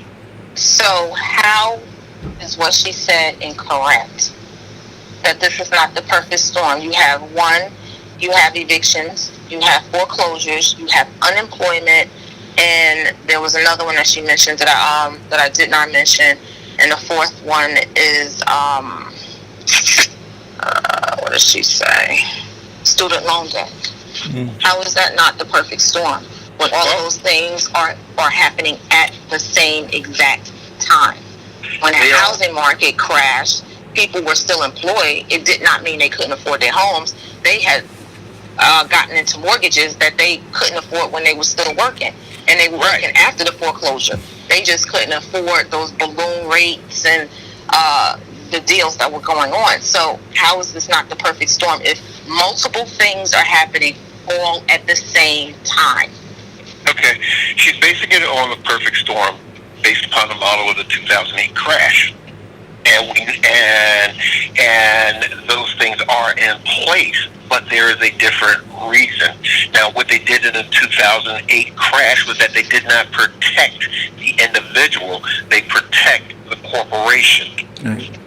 What I say it's incorrect is that we can put legislation in place, and they said to the tune of 2.8 to 3.1 trillion to make a protection for the individual instead of the corporation, which would eliminate student loan debt. It would eliminate the foreclosure because they'll have money to pay them, and eliminate the eviction process. Right. What are your thoughts, Eric? No, I agree with him. I agree. Yeah, I have to totally disagree because the 2008 crash compared to what's going on now are totally different things. What she said was because of what happened in 2008 and what's happening now is the perfect storm where things are really going to crash. Because what was not happening then in 2008, people weren't unemployed at high rates. Businesses were not closed. Right, but I think that what Vincent is saying is this. I think what Vincent is saying is this. Is that so we see? I'm not disputing that all of these things exist, right? But there is, and I believe that the government is going to act, and in this instance, act in a manner in which the American people are the focus and not corporations, understanding from past mistakes what traveling down that road would do. So I think that, yes, all of these are issues, but I think they're going to be addressed. That was my point. Yeah, so that's what I'm saying. So she's right that these are all issues, but it would be absolute folly for the government not to, and not that, look, and yeah, the corporations, they still have all of their lobbyists there trying to protect their interests. But you know what I think is going on right now? I think right now, the senators and congressmen are looking at those lobbyists going, God damn, like, I know y'all want this, but if we don't do this, this whole thing is going to collapse. And now the lobbyists are going, well, we don't care. We're here protecting the best interests of our corporate, leaders. And they go, you know what? I got that. And yeah. Tell John I really appreciate the 50 grand he gave in my campaign, but I can't do it this time. That's the argument that's taking place right now. Correct. Did you understand what I'm saying, Diane? Like they would love to. They would love to shaft the American people one more time, one more again. They would love to do it. But they understand that doing that, this entire thing is going to come down. And so they can't. As much as they want to serve their master, they can't. And that pattern that we have been using has only increased their greed. Because when we sent out that money to bail out the mortgage industry, we basically told the people who had the mortgages who could not afford them, screw you and pay the taxes of these people. And those mortgage companies therefore fired their executives with their $1 million+ golden parachutes. We should stop protecting the corporations. We should tell our congressmen that they don't need to send the money to big businesses. Send it to the guy who is struggling. Wait. We should tell Donald Payne that? There's a lot of things that we should tell Donald Payne. I got a couple choice words. But anyway, go ahead. But I think that we should take the high road. Yes. So, speaking of roads, I don't even know if this is a good... bicycles? What kind of roads? Yeah, I want to talk about those two. I want to talk about the bicycle thing you talked about earlier, Diane. And then I want to talk about the old Paps site on South Orange Avenue in Grove Street. Okay, so let's do bicycle because we know Paps Blue Ribbon is going to take a little longer. So Hoboken Council overrides the mayor's veto in an effort to establish a bicycle parking program. So last week the council met. They voted unanimously that they wanted to charge $52 for bicycle parking and charge the bicyclists of the town to park their bicycles inside of the public parking lots. So no longer free parking on the sidewalks or wherever they've been parking them. They want them to move them now inside to parking lots and pay $52. The mayor opposed it. The council went back and overrode his veto. So that's where we're at right now. At no point did they ever say that this was because they were trying to open up the streets for the restaurants. Just simply another way for them to drive revenue for the township. What's your thoughts, Eric? Well, I'm gonna let Vincent go first, and then I got a couple things. Well, I think that when we've now reached a new low in terms of greed and taxation, especially taxation without representation of a true fact. I mean, now you're attacking bicycles. Really? What's next? You're going to get a municipal air tax, for breathing in the air? I mean, come on. At some point in time, that bullcrap has to stop. Well, you remember the rain tax, right? That they just that the water coming down your driveway and you had to That pay. was San Francisco. Mm-hmm. No, in New Jersey. Oh, yeah. That's right. It was New Jersey, Yeah. too. So here's what I'm gonna say. I think it is unsightly to have bicycles chained to poles all over the place. I just do. Now, they had a city bikes in there, but in certain locations, and they're chained. Say What's what? the difference? Say that again? City bikes. No. Yeah. City bikes, and they have their They got their own parking space. No, they have their own part. No, you know what I'm talking about. So you have bicyclists who take their bikes and they chain them to a no parking sign or to different all over the place, right? I think that's unsightly. I think that having, but at the same time, I don't think that they should be charged a parking fee. I think that there's some middle ground that they should find, right? So I understand that the town is trying to figure out how to raise revenue. That's not the way to do it. But if they were to say, and you didn't say that they mentioned this, but if they were to say, hey, look, you know what, we think that, because sometimes I've walked by and you see 3 bikes like chained to one pole. And literally, I mean, in my neighborhood, I wouldn't like that. I wouldn't like owning a condo and then coming downstairs and seeing that. So if that is the impetus, then yeah, remove them from there. Give them somewhere where they can park and don't charge them. Well, the Hoboken bicycle or bike Hoboken, which is an advocacy group, is opposed to it, and they stated that Sinatra Drive Ordinance is what they're calling it, will create a pedestrian plaza between North and 4th Street until Labor Day, and then it will remain a pedestrian plaza on weekends. So they want to give it more space for people to walk. Yeah, but that's what I'm saying. So if that's what they want to do, then because you can quickly get overrun, especially on a good day, on a nice day. So you got a whole bunch of people cycling, right? And then they decide that they want to get off their bikes and they want to walk. So now what are they going to do with their bikes? They're not going to walk with their bike. So now they anchor it to all of these poles all over the place. And it's unsightly. Well, wouldn't a good solution be to build those bike parking things? Sure, I'm saying do something. Don't tax them. Don't. And you know what? And look. And maybe there is a slight. I know you're gonna kill me, Diane. But maybe there is a slight fee, right? Look, you can't just come in. There should not be a fee to put your bike up. They have it in. Well, you know what? You can go down to any of those resort towns down by the beaches.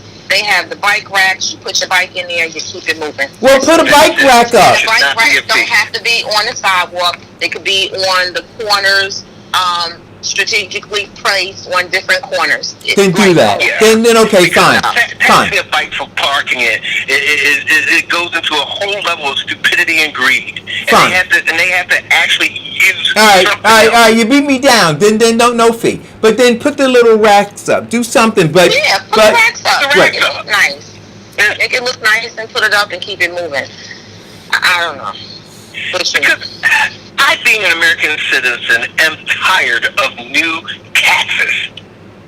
Well, let me ask you a question though. But I'm just asking a question. Don't beat me up. Mm-hmm. Go ahead. Who's gonna put the rack up? Well, the racks are owned by the city. Okay, wait a minute. Wait. Ready? Wait. The same like the trash cans are owned by the city. No. Right. But the people who empty the trash can get a salary, right? And that salary is paid for through tax dollars. So here's my question. You put the racks up. Who's gonna maintain the racks when they break? I have never seen broken bike I'm just racks. asking. Let's start with that for one. And the second thing is you replace it. The same people that put it up the city can then replace it if need be. However, if you don't allow for people to be able to park their bikes somewhere, they're either one, going to spend more time driving their car, spending more money with parking and polluting the town, or they're going to decide to drive somewhere else since they're already in their car, to drive somewhere else where there's free parking and take their money outside of the town. Okay. I'm just pointing out. So are you making the town more friendly, user friendly, or are you making Right. the town So- more tax friendly? No, I got it. So what I would say is this: that you should always want to invite people in, right? You should always want to have it be a a friendly place where people can come and shop. I mean, especially Hoboken, right? I mean, they pay a lot. Those store owners pay a tremendous amount of money, so you don't want to dissuade people from coming in and supporting those businesses.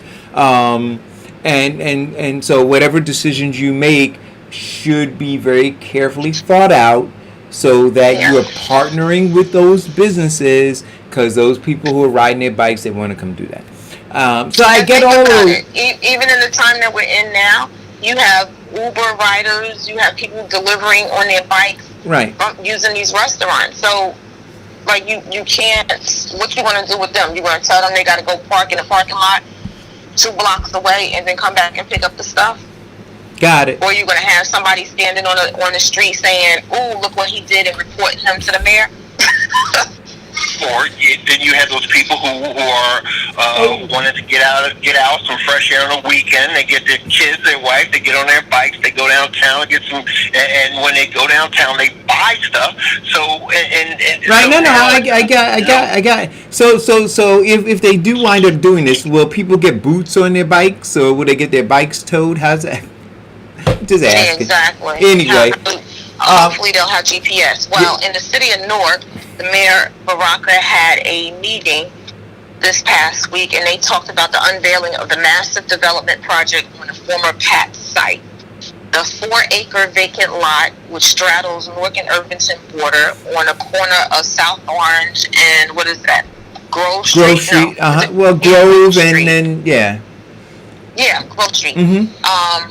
Says that they're proposing. Well, first he said that the rumor out of his mouth, and I'll quote him, "There's been a lot of talk about a jail going there," says the mayor. Quote, "I can tell you unequivocally tonight that is not what's happening at that site." So as of that night, it's not happening.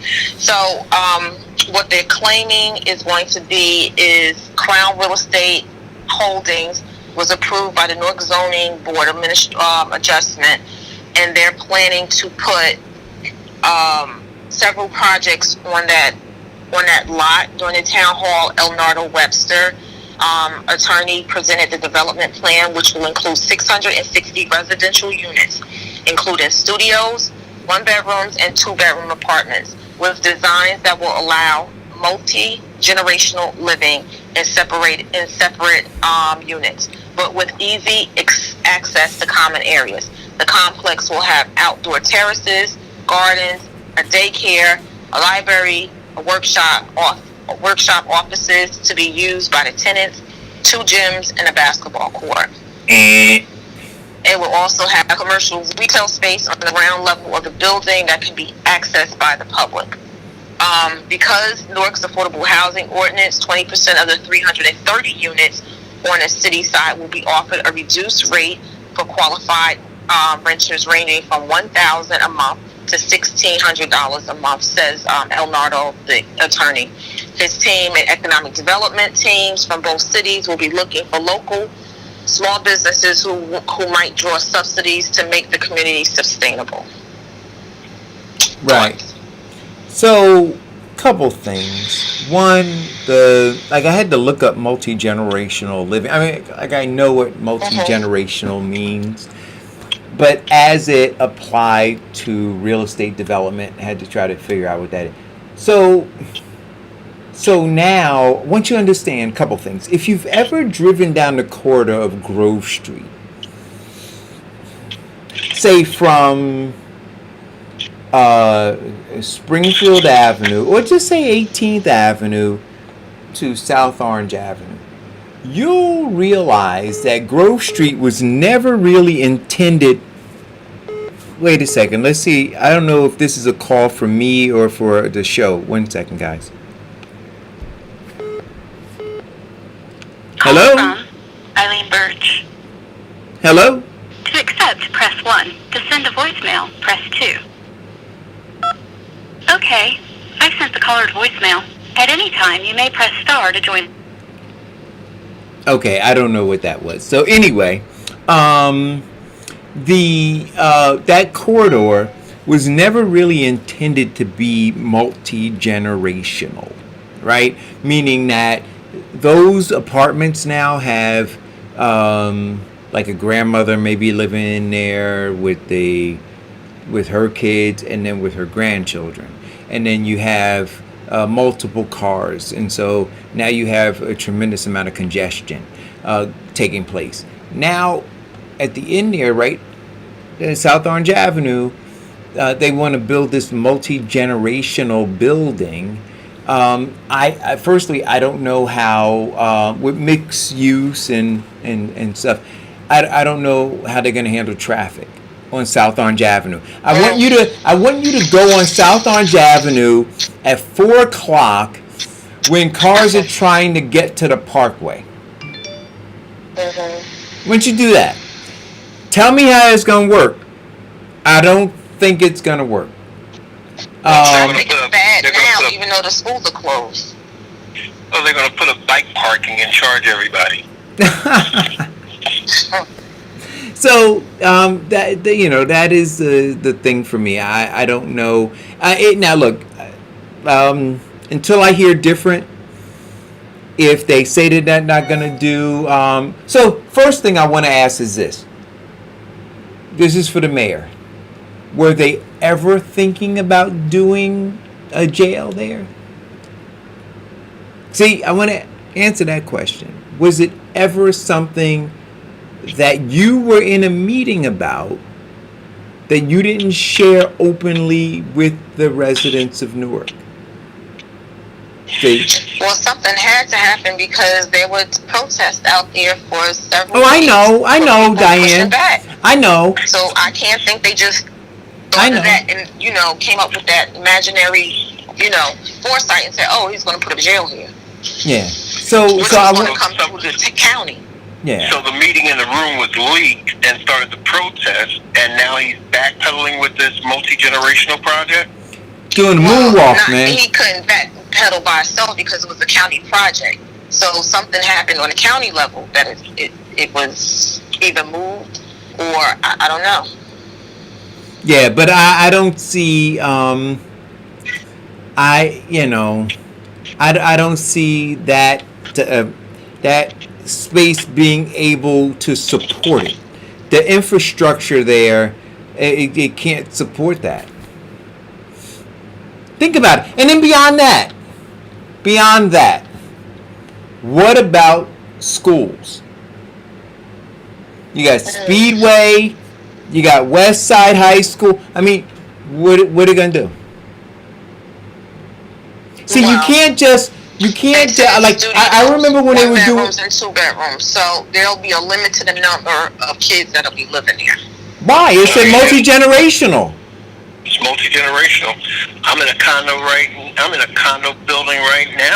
2 bedrooms is holding 3 families. Yes, this is a nightmare waiting to happen.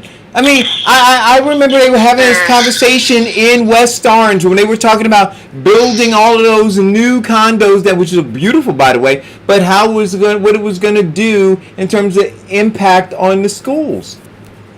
Hey guys, wake up! Hello! Now, Diane, here's the other thing. This isn't just in Newark.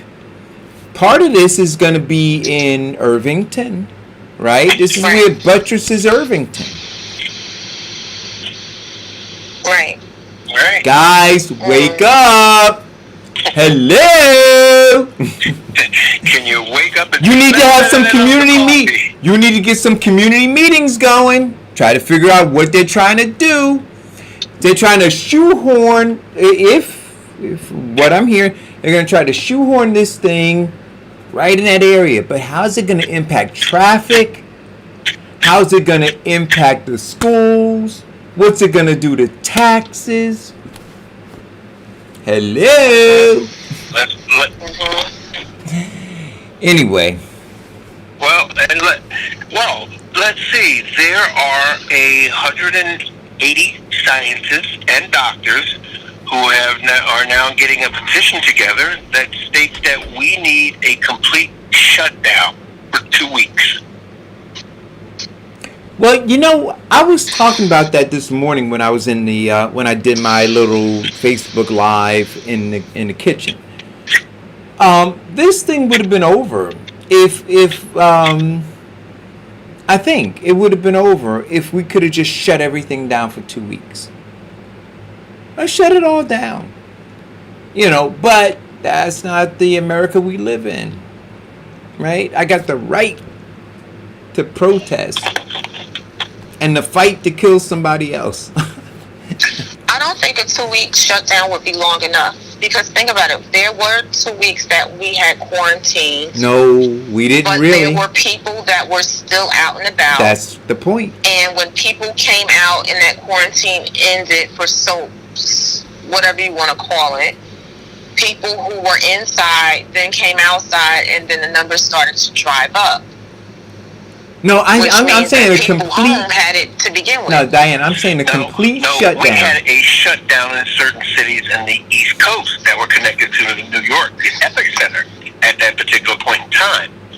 But nationally, we didn't have the leadership that says everybody should shut down. And then we have people protesting and urging people to open back up, and they did it too soon.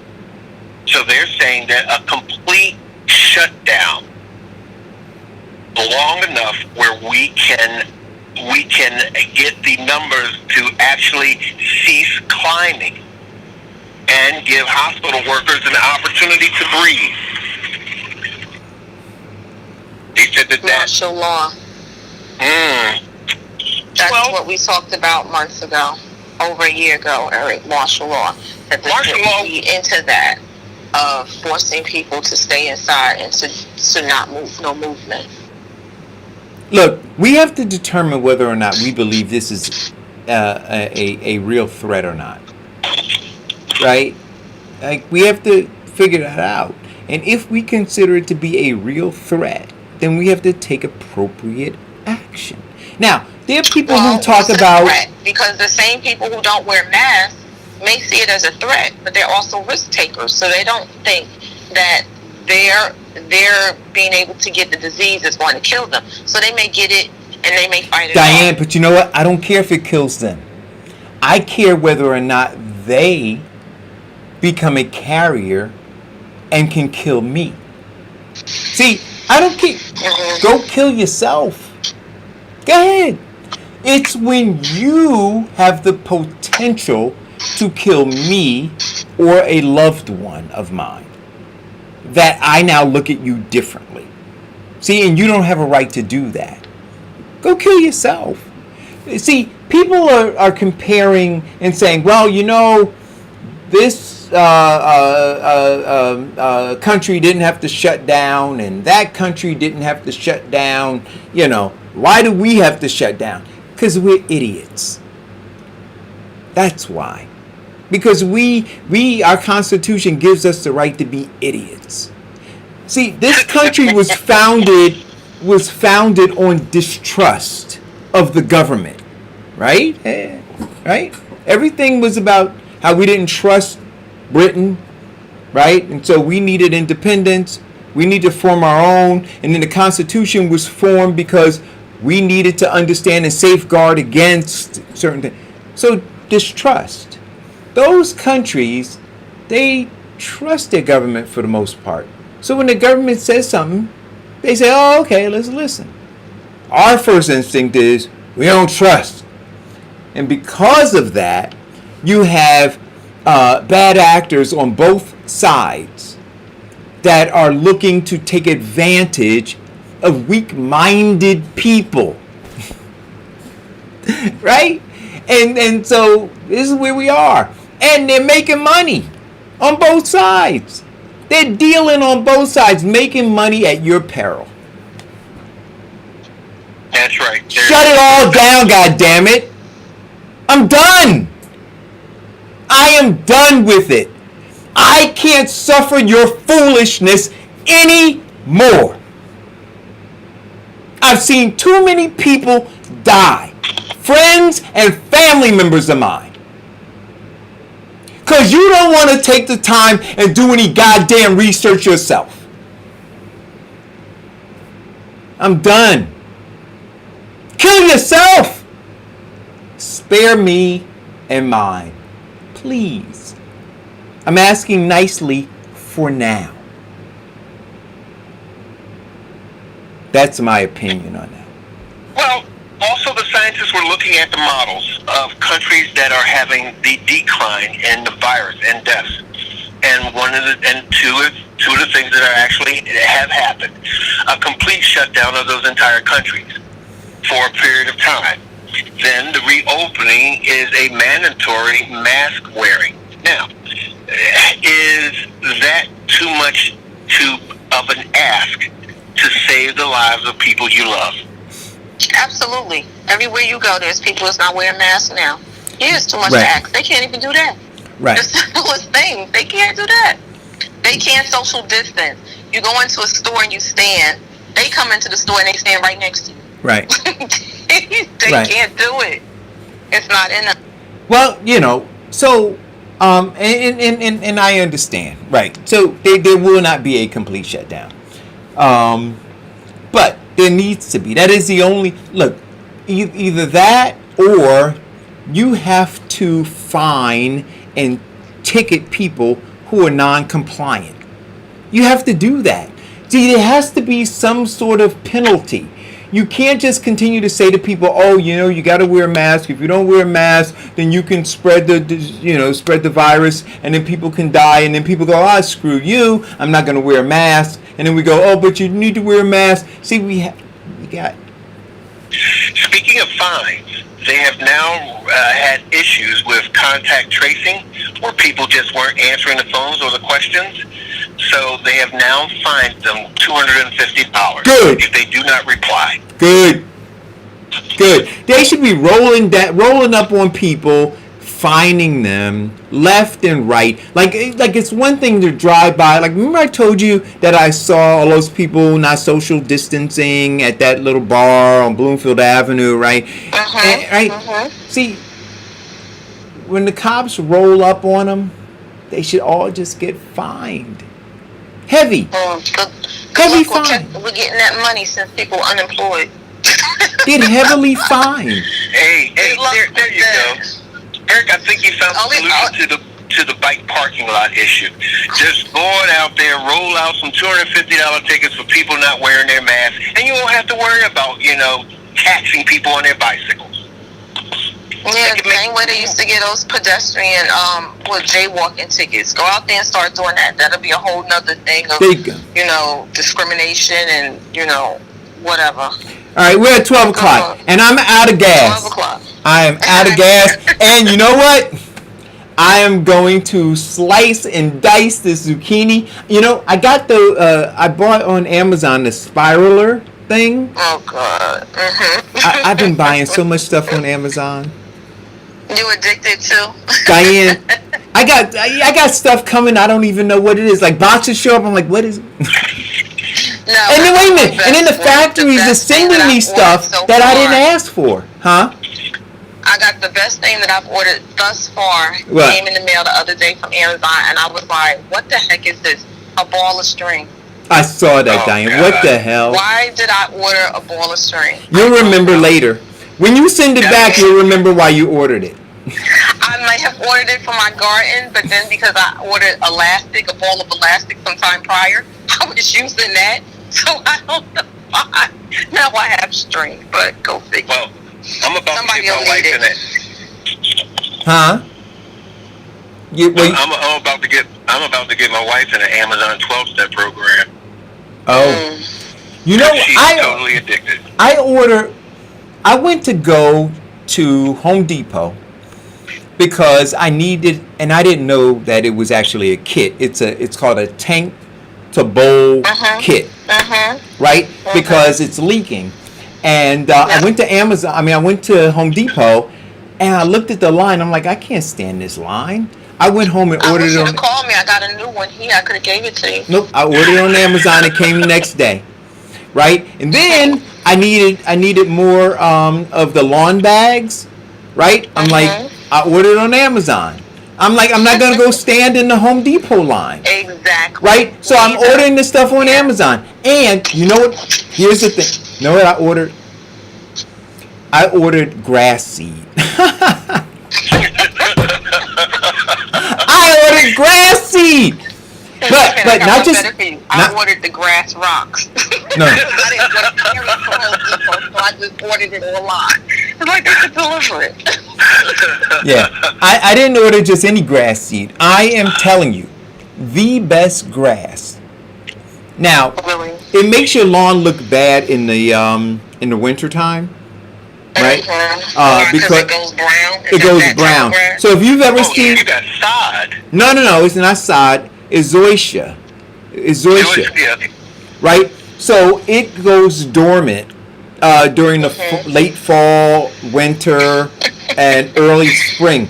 But Right. the beautiful thing about this grass, and especially if you've got like bugs, it grows so dense that they don't like living in there. Right now, it'll take a while, but my zoysia seed is now. It used to just come in plugs, but now they figured out how to grow it in the seed form.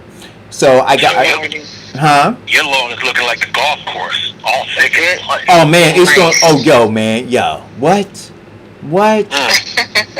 And Diane, it's low Hunting in maintenance. your backyard. It's low maintenance. You know, it can tolerate really, really, really hot weather.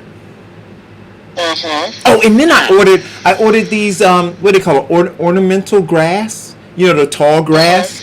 I'm telling you, I just sit in the backyard and I'm like, what do I want? And I just go to Amazon. I'm like, I need to put some grass there, some grass there. I need some flowers there. And Yeah, you need to delete the app too. we do. Okay. Hey guys, listen, I love you all. Wait a minute, what did Dre Sandra? He said, what is the current mortality rate of those recently identified as having blah blah? You know that it's like the that is a talking point, right? It's like on Charlie Brown, the teacher wonk wonk wonk wonk wonk. Yeah. It's a talking point, dude. Come on, stop. You know better. Anyway, thank you guys for tuning in. I'm going to eat a zucchini now, and then I'm gonna take a nap. Oh no, I'm not. I'm going to the farmer's market. Come see me at the farmer's market. I gotta go. I gotta go. Maplewood Farmer's Market, Springfield Avenue, and what's the street? 1288 Springfield Avenue. It's on the corner of Yale and we're on the corner of Yale and Springfield Avenue. We'll be there from 2 to 7. But I gotta go. Bye. Right. Oh, Vincent. Bye. Vincent, go. What do you say? Say it quickly. On behalf of Eric Dawson and Diane, the queen of streaming media, I'm Vincent Squire. Stay safe, wash your hands, wear your mask, and if God's will, we'll be all back together again tomorrow to express our views, opinions, and give you information.